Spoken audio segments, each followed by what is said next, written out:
성가대 찬양 연회를 많이 받으셨나 봐요. 제가 박수 치라고 하기도 전에 막 박수를 치시네. 예. 오늘은 이렇게 우리 인사를 해야지요. 샬롬 인사해야 됩니다. 옆에 계신 분들하고 샬롬 인사 나눕시다. 샬롬. 오늘부터 우리가 4주간 대림절을 시작합니다.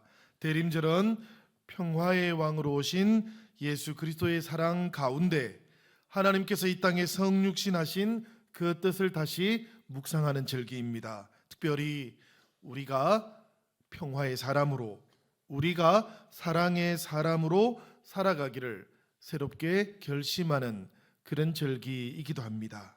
사랑하는 여러분, 우리가 주님이 평화의 왕으로 오시고 사랑의 왕으로 오신 것을 가장 진실하게 고백하는 신앙 고백은 우리가 평화의 사람이 되는 것입니다. 우리가 사랑의 사람이 되는 것입니다. 그러니 우리 옆에 계신 분들하고 이 인사도 오늘 하면 좋겠습니다. 우리 평화의 사람이 됩시다. 우리 사랑의 사람으로 살아갑시다. 그렇게 인사 한 번 더 하시기를 바랍니다. 우리 사랑의 사람으로 살아갑시다. 감사합니다, 여러분. 이 대림절을 맞이하고 성탄의 계절을 맞이하는 동안 우리가 먼저 주님을 닮은 사람, 평화의 사람, 사랑의 사람이 되는 은혜가 함께 하시기를 바랍니다. 여러분, 제가 한국에 귀국해서 좋은 게 참 많아요. 우선은 여러분들 만나서 제일 좋고요. 근데 그 중에 또 한 가지가 뭔가 하면 한국에 오니까 한국이 독일보다 물이 좋아요. 독일에서는 저희가 설거지를 하고 나면 설거지한 다음에 그릇을 이 마른 행주 같은 걸로 다 닦아야 됩니다. 닦지 않고 두면은 접시 같은데 그 석회가 그대로 남아가지고 굳어버려요. 그러면 그게 다 밥을 못 먹습니다. 그래서 설거지한 다음에 꼭 다 닦아내거든요. 근데 한국에 와서 설거지를 해도 석회가 안 남아. 그러니까 물로 헹구고 나서 딱 받쳐놓으면 마르면 그대로 사용을 해도 돼요. 물이 참 좋아요. 그런 걸 보면 석회가 많이 녹아있던 미지근한 물 때문에 고생했던 도시도 하나 있습니다. 성경에 보면 그 도시가 어딘가 하면 오늘 우리 요한계시록에 나오는 라오디게아 지역입니다. 본래 이 라오디게아 지역은 빌라델피아하고 에베소로 가는 큰 길이 있거든요. 그 대로가 있는데 그 대로 중간쯤에 있습니다. 이 대로가 있다 보니까 그 대로로 가는 길에 뭐가 발전하는가 하면 상업이 발전하겠지요. 상업이 발전하니까 그 다음에 생기는 것은 뭔가 하면 금융업이 또 발전을 하는 거예요. 그러니까 라오디게아라는 이 도시에는 상업과 금융이 발전하는 도시가 되었습니다. 또 그런가 하면 이 라오디게아에는 양들이 많았어요. 그러니까 양털을 깎아가지고 어떤 산업이 번창했겠습니까? 양모를 만들어서 옷을 만드는, 그 옷을 만들어가지고 에베소로 보내기도 하고 또 바다 건너 저 그리스로 수출을 하게 됐다 그럽니다. 그러니까 이 라오디게아는 그 옷을 만드는 의류 산업도 대단히 발전한 그런 도시였어요. 이 라오디게아에는 라오디게안이라는 이름을 가지고 있는 연고가 있습니다. 연고를 잘 만들었다 그래요. 그리고 부르기안이라고 불렸던 연고도 있습니다. 라오디게안이라는 연고는 기에 바르는 연고였고요. 부르기안이라고 불리는 연고는 눈에 바르는 연고였습니다. 그래서 이 라오디게아에는 그 연고를 제작하는 그런 회사는 아니겠지요. 그런 학교도 있었습니다. 그러니까 요즘으로 치면 이 라오디게아라는 지역은 금융과 상업의 도시기도 했고 또 그런가 하면은 의류 산업이 발전한 도시기도 했고 그런가 하면 제약이 또 발전한 도시, 의료 첨단 도시 뭐 같은 그런 성격을 가지고 있는 곳이 라오디게아 지역이었어요. 여러 가지로 굉장히 좋은 조건을 가지고 있는데 그런데 이 지역에 한 가지 안 좋은 게 있었던 겁니다.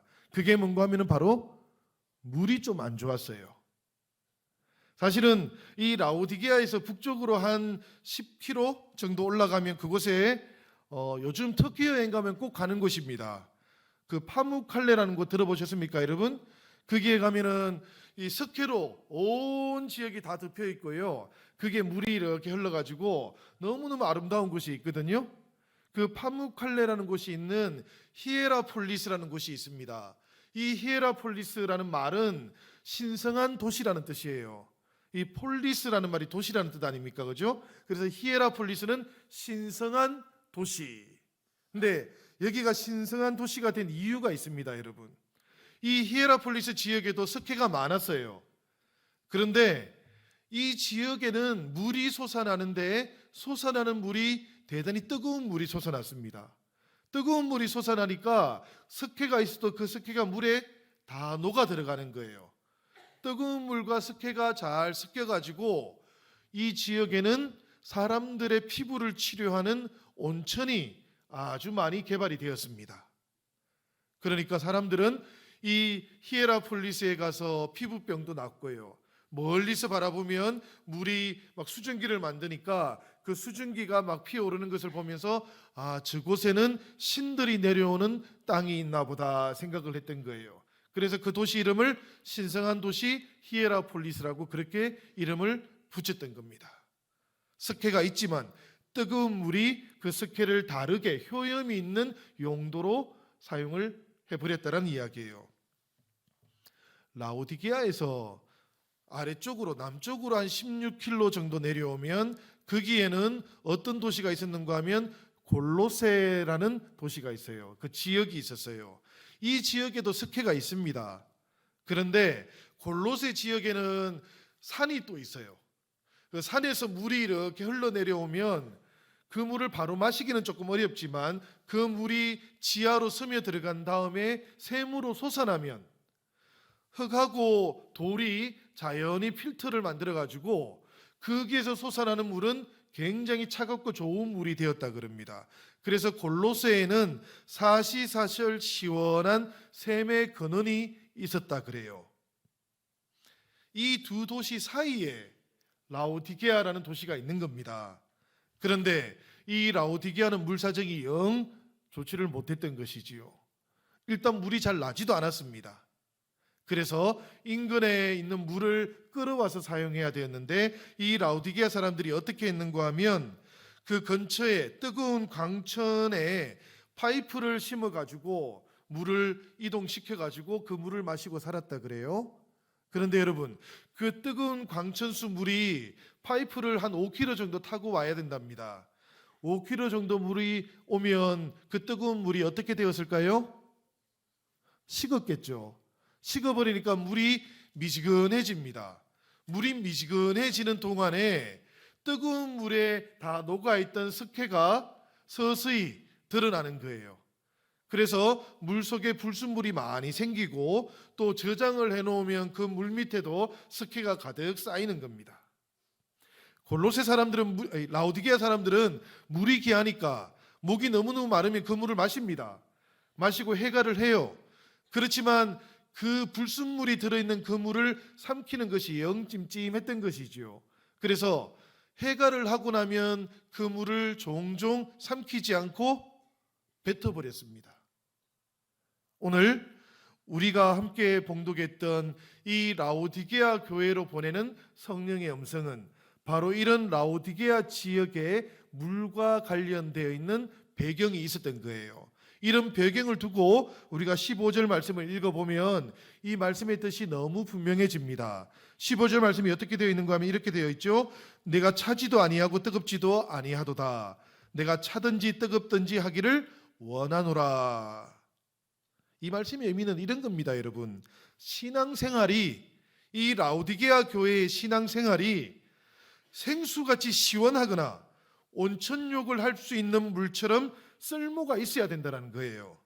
우리가 하는 신앙생활은 우리에게 쓸모가 있어야 된다는 이야기입니다. 그런데 신앙생활을 하는데도 불구하고 그 신앙생활이 온천수로 사용하기에는 이미 식어버렸고 식수로 사용하기에는 이 불쾌한 석회가 잔뜩 가라앉아 있는 물처럼 바뀌어버리면 신앙생활이라는 것이 우리에게 아무런 유익이 없다는 이야기예요.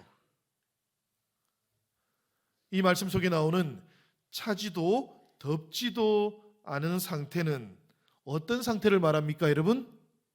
한마디로 말하면 어정쩡한 상태를 말하는 것 아닙니까? 세상을 따라가는 것도 아니고 하나님을 따라가는 것도 아닌 상태를 말하는 겁니다. 우리는 신앙생활이 이렇게 어정쩡하게 되는 데에 그 이유가 분명히 있다는 것을 잘 알아야 됩니다. 우리가 이 대림절을 맞이하며 그 이유를 찾아내는 것이 대단히 중요한 것이지요. 오늘 말씀을 보면 라오디게아 교회는 스스로를 어떻게 생각했는가 하면 부자라고 생각했어요. 스스로 부자라고 생각하고 부요해서 부족한 것이 하나도 없다고 생각했던 교회였습니다. 그런데 주님의 생각은 좀 달랐죠, 여러분? 주님께서는 그 라오디게아 교회를 보시면서 어떻게 말씀했는가 하면 이 라오디게아 교회가 자기 만족에 빠져서 하나님에 대해서는 오히려 가난한 교회가 되었다. 그렇게 평가를 하셨습니다. 물질적인 풍족함으로 인해서 이 라오디게아 사람들의 마음속에 자만심이 생겨나니까 오히려 영적인 가난과 궁핍함을 가진 교회가 되었다라는 그런 이야기예요. 17절 하반절의 말씀인데 우리가 함께 한번 읽어보면 좋겠습니다. 다 같이 읽겠습니다. 시작. 내 공고한 것과 가련한 것과 가난한 것과 눈먼 것과 벌거벗은 것을 알지 못하는 도다. 이 말씀을 세번역 성경은 어떻게 번역했는가 하면 실상 너는 비참하고 불쌍하고 가난하고 눈멀었다라고 이렇게 번역을 해요. 제가 조금 전에 말씀드린 것처럼 이 라오디게아라는 도시는 상업과 금융의 도시입니다. 부유한 도시가 맞습니다. 의류업이 발달해서 수출을 할 만한 도시이기도 했습니다. 안약 제조 학교가 있어서 안약 연구를 만들어내던 도시이기도 했습니다. 그런데 겉으로 보기와는 달리 이 도시는 영적으로 보니까 가난합니다. 부유하다고 하나 가난합니다. 옷을 만드는 도시였는데도 불구하고 정작 그리스도로 옷 입지 못했던 도시이기도 했습니다. 안약을 만들었지만 그러나 자신들은 하나님에 대해서 눈먼 사람들이 되었습니다. 라오디게아는 한마디로 말하면 하나님에 대해서 눈먼 자들이 모여 살던 도시였다라는 그런 이야기입니다. 무엇 때문에 그렇습니까, 여러분? 물질적인 부유함에 만족했기 때문입니다. 그 자기 만족이 하나님을 향한 열심을 가로막았기 때문에 그렇습니다. 더 이상 하나님이 필요하지 않은 사람이 되었고요. 하나님을 향해서 열심을 내지 않아도 되겠다라고 생각할 만한 사람들이 되어버린 것입니다. 오늘 성경은 이것이 라오디게아 교회의 신앙의 근본 문제였다라고 그렇게 진단을 했어요. 대림절을 보내면서 혹시라도 한 해를 열심히 살아오셨겠지만 혹여라도 때때로 우리가 하나님 앞에서 어정쩡한 신앙의 모습이 있었다면 세상을 따라가는 것도 아닌데 그러나 하나님을 우리가 따라가는 것도 아닌 하나님을 향해서 열심을 내어보지도 못하는 그런 신앙의 모습이 우리 안에 있었다면 그 근본 이유가 어디에 있는지도 우리가 꼭 돌아보실 수 있기를 바랍니다. 이 대림절에 우리가 하나님 앞에서 이렇게 대림절 초를 하나 밝히는 이유는 우리 마음의 불을 밝히기 위함입니다. 여러분, 이것이 그저 교회의 예전을 위해서 밝히는 것이 아닙니다. 우리의 영혼의 빛을 한번 밝혀보기 위해서인 것이죠. 우리 영혼이 어두워져 있지는 않은지를 돌아보도록 하기 위함입니다. 다시 한번 우리가 대림절을 보내면서 우리 안에 무엇 때문에 우리가 때때로 어정쩡한 모습으로 신앙의 길을 걸어왔는지 꼭 돌아보실 수 있기를 바랍니다. 제가 종종 원로 장로님들에게 또 권사님들에게 우리 교회를 세우고 섬겨 오셨던 지난 날들의 이야기를 전해 듣습니다. 그때마다 저는 마음속으로 깊은 감동을 받게 됩니다.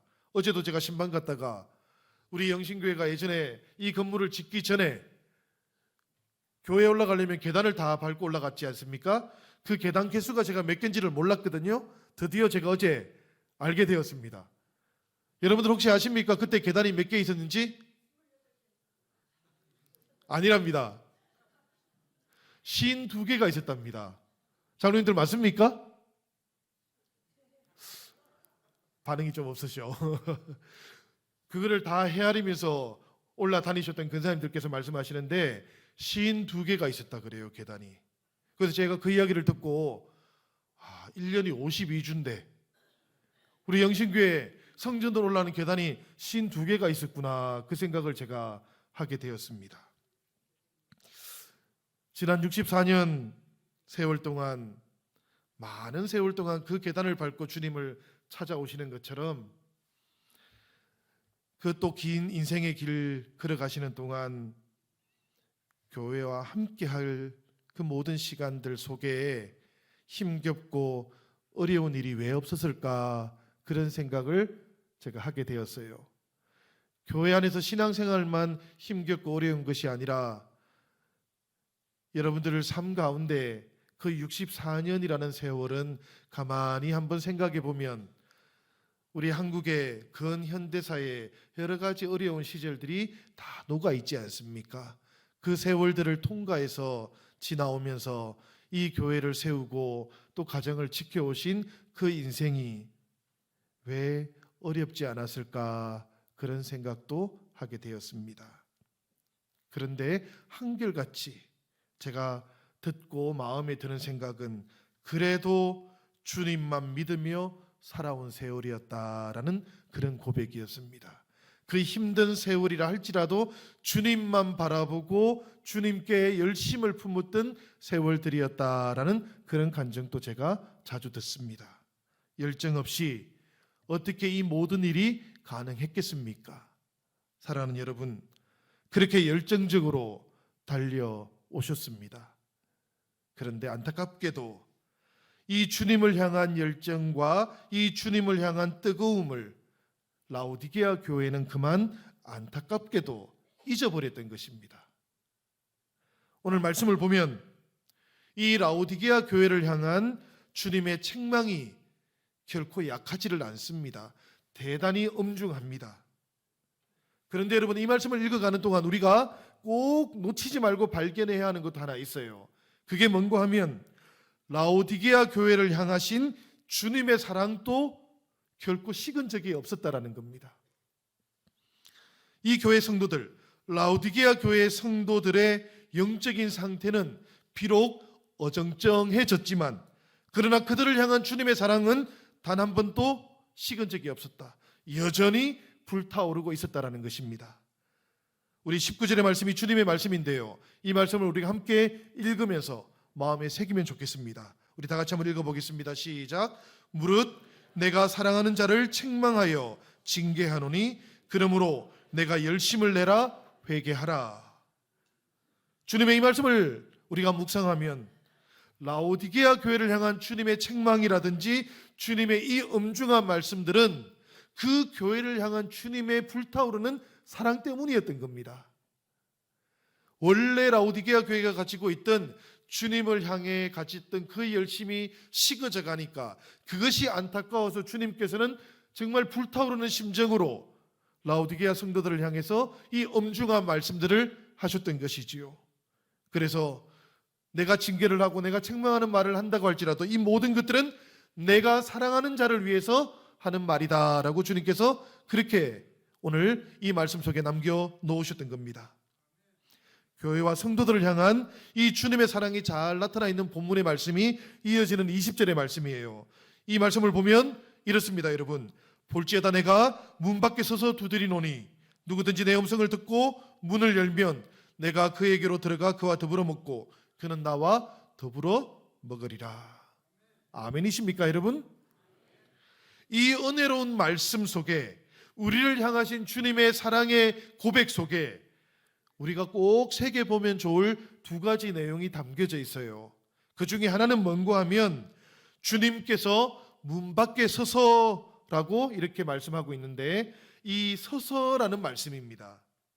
원래 서 있다라는 뜻을 가지고 있는 이 히라보 헤스테카라는 말이 있는데요. 이 말은 제가 여러분들에게 그리스 말 문법을 가르치려는 게 아닙니다. 다만 이것을 꼭 알고 있으면 좋을 것 같아서 제가 알려드립니다. 이 헤스테카라는 말은 현재 완료형으로 쓰여져 있어요. 이 히라보에는 우리말에 없는 이 법이 하나 있는데 그게 뭔가 하면 이런 현재 완료형이 이미 일어난 사건이 현재까지도 계속해서 영향을 미치는 것을 표현하는 방법이라는 겁니다. 과거에 일어나서 딱 끝나버리는 것이 아니라 과거에 일어난 그 일이 현재까지 계속 영향을 미치고 있는 것을 표현할 때 이 현재 완료형을 사용한다는 거예요. 그러니까 이미 문 앞에 당도에 계시는 주님께서는 계속해서 성도들 앞에 서 계신다라는 그런 이야기입니다, 여러분. 두 번째는 두드리노니라는 말씀이에요. 이 두드리다라는 말은 원래 히라보로는 크루오라는 말이에요. 그런데 이 말은 미완료형으로 사용되고 있어요. 이 미완료형이라는 건 어떤 용법인고 하면 과거에 시작해서 현재까지 완료되지 않고 계속되고 있어서 그것이 언제 완료될지 모르는 것을 말하는 겁니다. 주님께서 한번 두드리고 끝내는 것이 아니라 계속 반복해서 두드리고 계신다라는 거예요. 이 말씀을 읽고 계시는 성도들에게도 주님께서 두드리고 계실 뿐만 아니라 이 주님의 두드림이 언제 끝날지 모른다라는 이야기입니다. 이 주님의 두드림이 끝나는 때가 있겠지요. 그때는 주님께서 다시 오시는 때입니다. 그때까지 주님께서는 두드리신다라는 그런 말씀이에요. 주님께서 우리를 먼저 찾아오셨고 지금도 변함없이 우리 마음의 문을 두드리고 계시고 앞으로도 계속해서 두드리실 것이다 라는 그런 뜻입니다. 사랑하는 여러분, 이 대림절에 먼저 우리를 찾아오신 주님, 지금도 변함없이 우리 마음의 문을 두드리고 계시는 그 주님을 꼭 만나시는 은혜가 있기를 바랍니다. 이미 만나신 주님이시지만 이 대림절에 특별히 그 주님을 만나시는 은혜가 있기를 바랍니다. 그래서 그 감격도 새로워지고 여러분들의 인생뿐만 아니라 여러분들의 가정뿐만 아니라 여러분들이 섬기는 일터와 직장에서도 문들이 활짝 열려져서 주님과 함께 아름다운 구원의 축제가 열리고 축복의 시간들이 열리는 그런 귀한 은혜가 있기를 주님의 이름으로 축원합니다. 제가 여러분들에게 지금부터 그림을 하나 보여드릴 거예요. 우리 그림 한번 보여주시겠습니까? 네, 저 그림은 1853년에 영국의 화가였던 홀맨 헌트라는 분이 그린 그림입니다. 오늘 우리가 봉독했던 요한계시록 3장 20절 말씀에서 영감을 받아서 그린 그림이랍니다. 이 그림은 원래 저 테두리에 더 크다란 돌집이 있었어요. 그 돌집에 무겁게 닫혀있는 대문입니다. 저곳이. 이 대문 앞에 예수님께서 지금 서 계시는 것이지요. 그런데 주님이 그냥 서 계시는 것은 아니고 손에 뭘 들고 계십니까? 등불을 들고 계십니다. 그지요? 세상의 빛입니다. 주님께서 세상의 빛으로 오신 것이죠. 나는 세상의 빛이다. 그렇게 말씀하신 주님이십니다. 그죠? 그 주님께서 그 문 앞에 서 계시는데 그 문 아래에는 지금 뭐가 자라고 있습니까? 저게 가시덩굴이다 뭐 이런 얘기도 있고 그러는데요. 실물을 보면 저게 아이비입니다. 아이비. 예, 아이비 덩굴이 이렇게 자라고 있는 거예요. 그런데 저것이 표현하는 것은 뭔고 하면 주님께서 저 문 앞에 오랫동안 서 계셨다라는 이야기입니다. 주님께서 열리지 않는 문 앞에 오랫동안 서 계셨다라는 그런 이야기예요. 여러분들께서는 열리지 않는 문 앞에 서 계셨던 적이 있으십니까? 그 문이 열리기를 기다리면서 계속 문 밖에 서 있었던 경험들, 받아들여지지 않아서 그 문이 열리기를 바라면서 기다리고 계셨던 경험들 있으신가요? 꼭 저는 물질적인 문이 아니라 사람들의 문 그 앞에서 열리기를 기다리면서 여러분들 오랫동안 기다렸던 경험은 없으십니까? 베들레헴 빈 방을 찾기 위해서 문을 두드리시던 그 메시아 아기는 이 땅에 오신 그날 이 서러움을 이미 경험하셨습니다. 누가복음 2장 7장을 보면 여간에는 그들이 들어갈 방이 없었다라고 그렇게 기록이 되어 있지요. 요한복음 1장 11절을 보면 그가 자기 땅에 오셨으나 그의 백성은 그를 맞아들이지 않았다라고 그렇게 기록이 되어 있습니다. 우리 주님께서는 열리지 않는 문 앞에 서 계셨던 분이십니다. 12월 25일이 무슨 날입니까, 여러분? 성탄절이지요. 이 성탄절은 무슨 날입니까? 예수님의 생일날이지요. 모두가 다 아는 이 사실을, 그러나 지금은 많은 사람들이 잊어버리고 살아갑니다.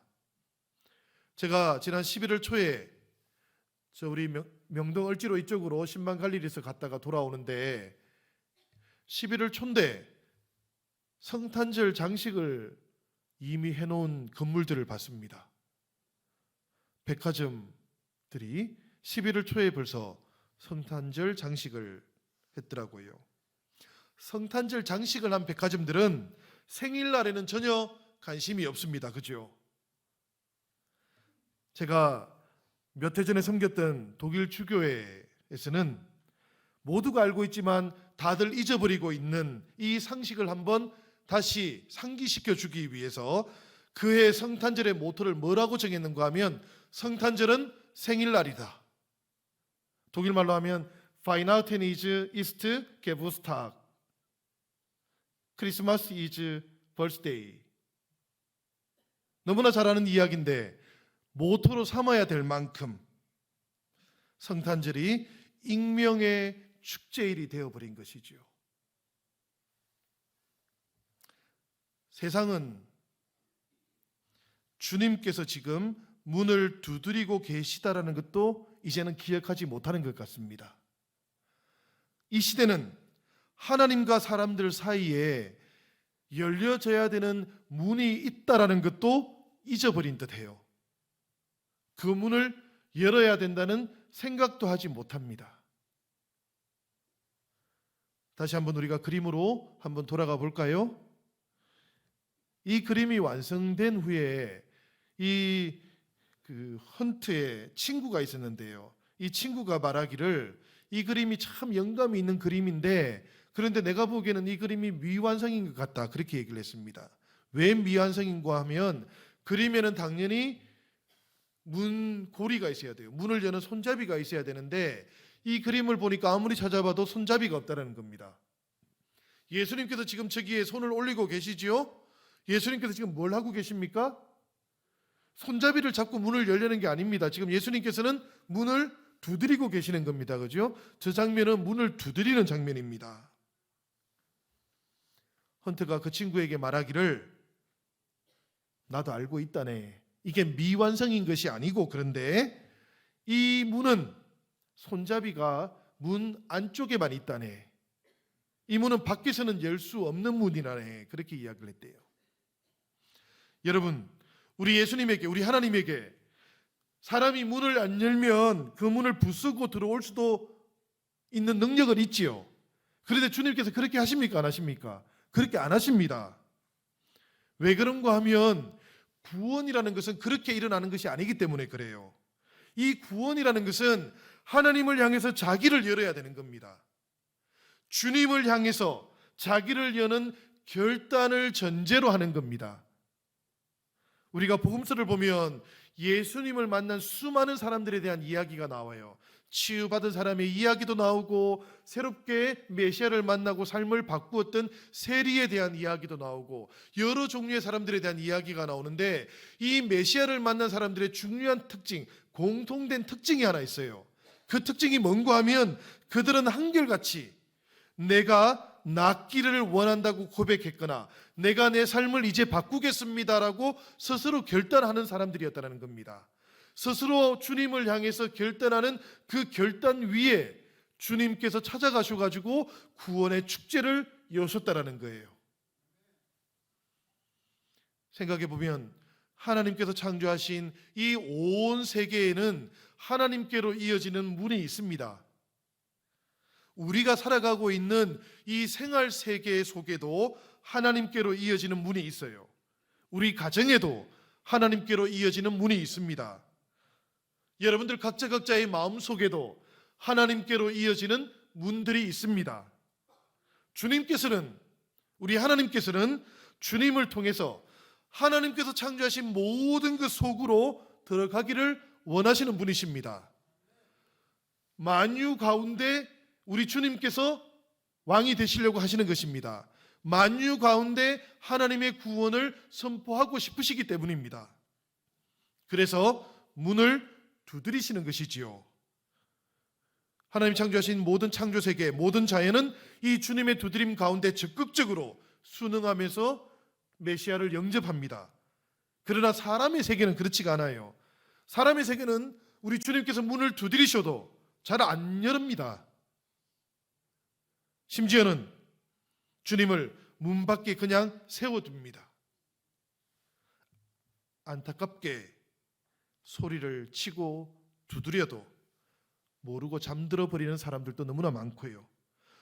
라오디게아 교회처럼 영적인 감각이 둔해져서 주님이 두드리는 소리를 잘 듣지 못하기도 합니다.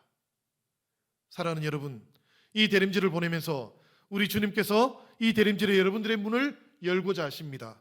여러분들의 그 마음의 문을, 영혼의 문을 늘 두드리고 계시는 줄 믿습니다. 주님의 이 음성을 듣고 꼭 문을 여시기를 바랍니다. 그리고 다시 한번 주님과 그 처음으로 만났던 감격도 회복되기를 바랍니다. 여러분들 가정에 닫혀져 있는 문이 있다면 그 문들이 꼭 열려지기를 바랍니다. 저와 여러분들이 이 문을 열 수 있기를 소원합니다. 그래서 2019년에 우리가 맞이하는 성탄절에는 우리들 각자의 마음속에, 그리고 이 영신교회 주님의 집에 메시아가 다시 주인공이 될 수 있도록 합시다. 그리고 이 교회가 주님의 집이 되고 주님이 주인공이 되는 집이 되어서 우리가 전하는 복음을 통해서 이 시대와 이 세계 가운데 여전히 주님이 이 세계의 주인공이시라는 것, 우리 주님이 메시아라는 것을 선포하는 그런 교회가 되기를 바랍니다. 세상은 하나님과 세상 사이에 문이 있다는 것도 잊어버리고 살아갑니다. 교회가 세상을 위한 문이 되어 줄 수 있기를 바랍니다. 우리 영신교회가 그렇게 세상과 하나님을 이어주는 주님의 교회가 되기를 우리 주님의 이름으로 축원합니다.